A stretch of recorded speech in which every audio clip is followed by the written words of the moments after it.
We wanted to. It was suggested to me by my friend Adam Simpson, who is one of our. He's a Volks brother, which is a family of Volkswagen people. You have the Volks folks; they get together and become a family. So the Volks family. So he's a Volks brother, and I'm no Vulcan man. He's serious about it. So he suggested we tell everybody what we're doing with this channel, and I guess that's a good idea, because I just kind of slapped a picture of Robert up there and said we're going to fix him, and didn't say what we're doing. Robert, of course, the red Ford, the little Falcon. Currently, Donnie and I are sitting in my office. My office, and I actually do use this sometimes as an office, is our 1969 Volkswagen Westphalia camper. His name is Heinz because he's red. He's slow like ketchup, and that's a German name. So we wanted to let you know what we're going to do with this channel. Donnie, what kind of things do you think we could show them? Mainly just the reviving everything that we have, which is a lot of stuff. So Yeah, plenty of content. Yeah. And once we get all our stuff going, and then just keeping them going, and I guess some updates and whatnot. Maybe even fix other people's. We'll go over to other people's and fix their cars too. Yeah, we can do other stuff. Yeah. Yeah. And like I said in the first video, we called this the Mechanical Mystery Tour, Prater's Mechanical Mystery Tour, and the subtitle, Ramblings of a Confused Mechanic. I did all my own work until he got old enough to do it. Growing up, he would look at what he called the prepare manuals. And he learned over the past few years more about cars, especially electricals, than I wish I knew as much as he does. And if I'd have known at age 16 how much he does at age 16, I'd probably be sitting a lot prettier than I am now. Not necessarily physically, but at least financially. But, so I'm the one that's confused. He's the one that knows what he's doing, and we're going to have some fun with it. So let's get to the first What You Gonna Do project. This is our 1969 Ford F-100 that we call Mr. Blue. Can you figure out why? But, well, Donnie, he's a daily driver, and we'll give him the lowdown on Mr. Blue and what he is and what he's all about. Well, this is Mr. Blue, our 69 F-100 with a 240 cubic inch inline six. Makes only about 150 horsepower. Not much, but 3-speed on the column, manual transmission, base model truck. This is the lowest. There's no options on here. Nothing fancy. I think it had a radio, an AM Philco radio. That was about it. It still even has a manual choke. A manual choke, even. But, that was on trucks. They kept doing manual choke until 1969, 70. They finally went to the automatic choke. Sometimes we have a buddy helping us work on it, too. Hey, it's that Roper. I come over here sometimes to hip him on that truck right there, because that truck right there is cool. I love that truck right there. That there's old Mr. Blue. Now to the next one. This is Smokey. Donnie, why do we call him Smokey? Smokey is 1979 Mercedes 300D. It has a 5-cylinder diesel engine. It's basically just a tractor for the mafia. Sometimes my buddy Bitty comes over here. I'll come help him, work on the car, because they need a good New York Italian to do it sometimes, because they don't know what they're doing, eh? We recently acquired this about 2 days ago. Yeah. As of the making of this video, No, it's been more than, it's been almost a week. Almost a week? Yeah. Something like that. Sunday. Yeah. So this is Thursday. It's a great car. Only has about 172,000 miles. That's it. Yeah. Interior, all original interior. It's perfect. The paint is beautiful. It needs a good washing. We got it from our friend German, and he took really good care of it. I forgot where he got it from. But we traded him one of our buses, which I wish we still had to show you. But in the video where we talk about Robert, you can see in the background the opening scenes where we're talking about the Explorer. That's Gus' bus in the background. We traded that for this. Yes. So let's move to the next one. The other we have, of course, you've seen the video with Robert Redford, the 63 Falcon. The blue Falcon in the background is a 63 Falcon 4-door, 170 Ford-O-Matic, 2-speed automatic that we got for my son Drew, who is not out here right now. But tell them about what we have here, the two other Falcons. Okay, well, the blue one is Skylar. That's the name that we've decided to give it because of its very light blue.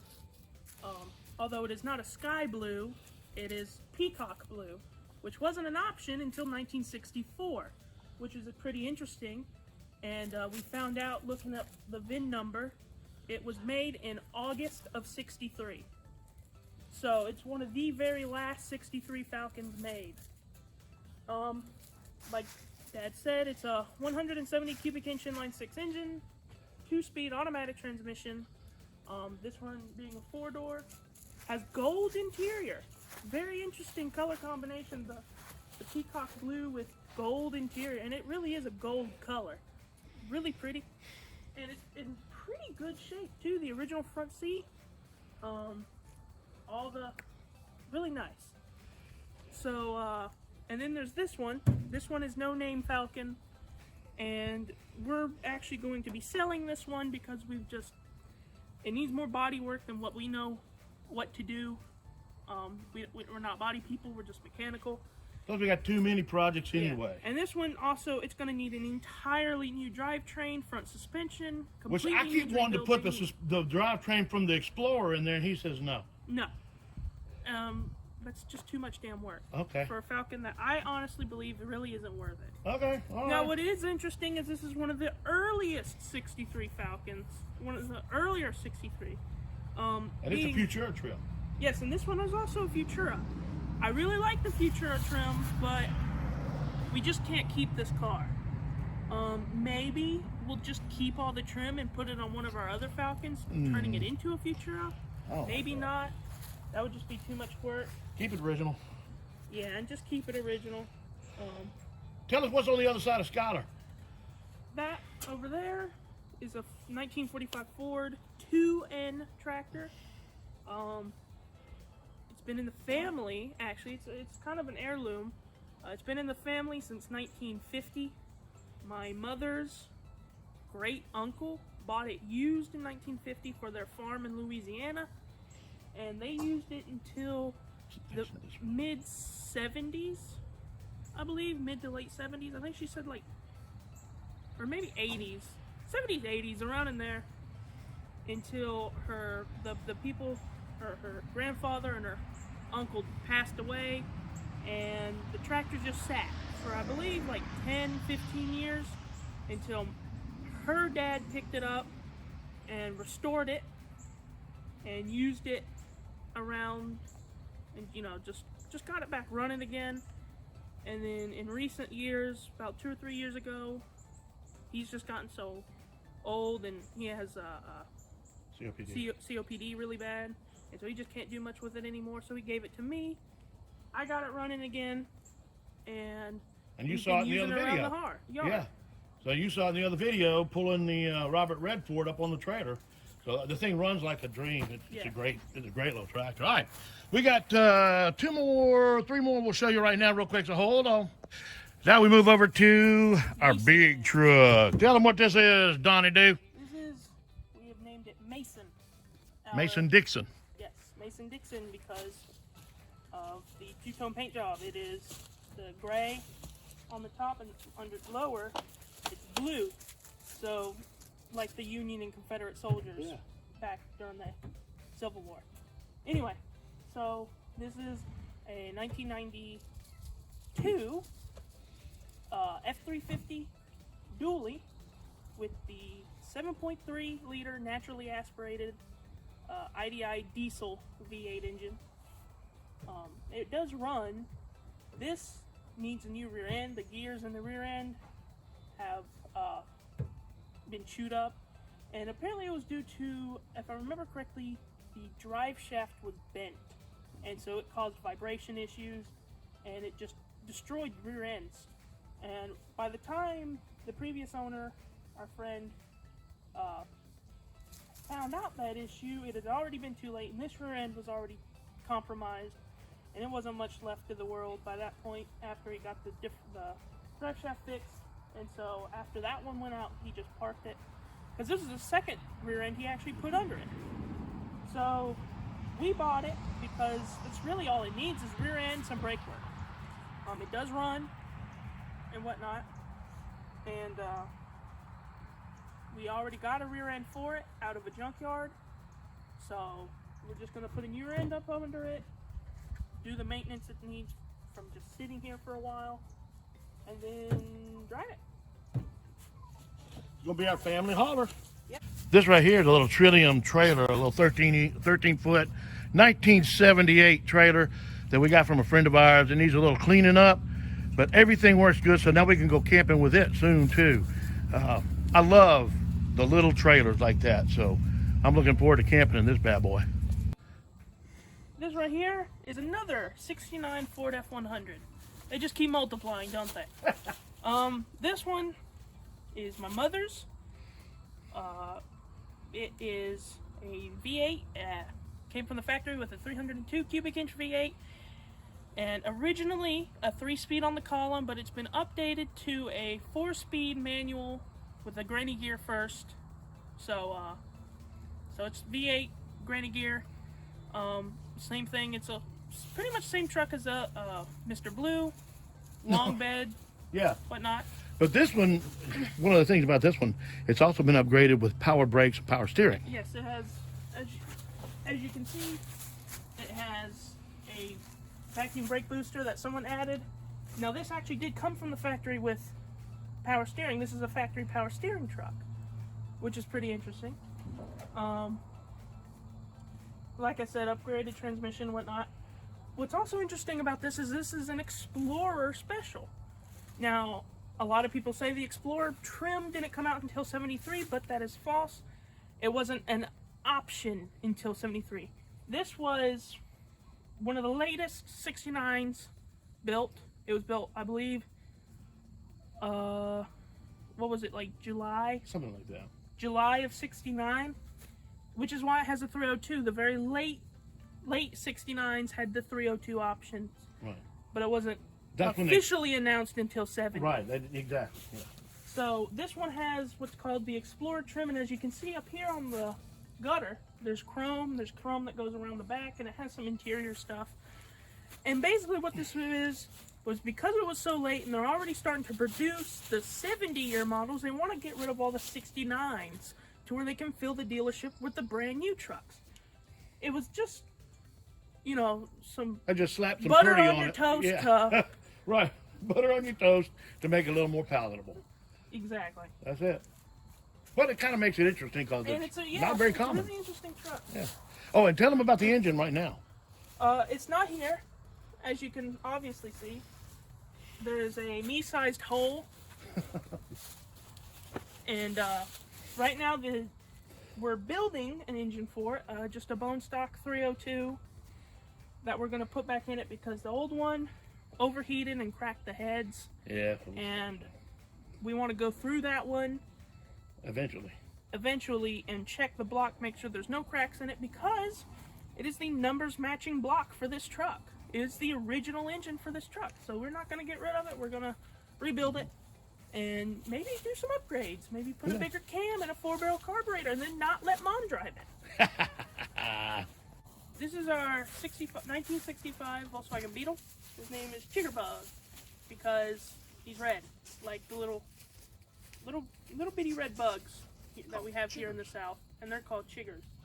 And so, little red bug, chigger. Anyway, this one used to be a driver until the transmission went out, and after that, it's been discovered the engine was toast. The engine was worn out. Front beam needed rebuilt. All the bushings and whatnot, and the kingpins and everything like that, just gone. I mean, it was really worn out, and the floors are just so rotted out that it needs entire new floor pans. I've already done work to this car, put a brand new new used out of another 65 Beetle. So, new tranny, all new brakes. Already rebuilt all the brakes. Rubber line, shoes, hardware, master cylinder, wheel cylinders. All of the hydraulics and mechanicals of the brakes have been replaced.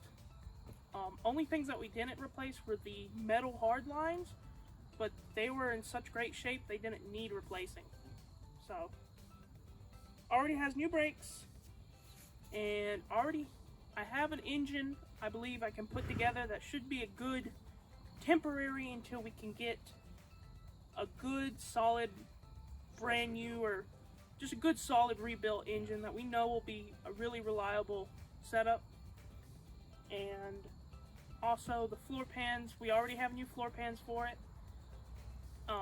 Temporarily, just to get the car running again until we can figure out how to weld in the floor pans, I'm just gonna screw in some sheet metal that I have, just with some self-tapping sheet metal screws, just to hold a battery. That's all it needs.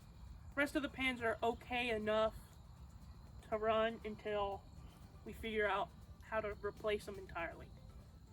So that's Learn how. same thing. What about the front beam? I forgot. Yeah, the front beam I've already taken care of. Also, I put new kingpin assemblies in it.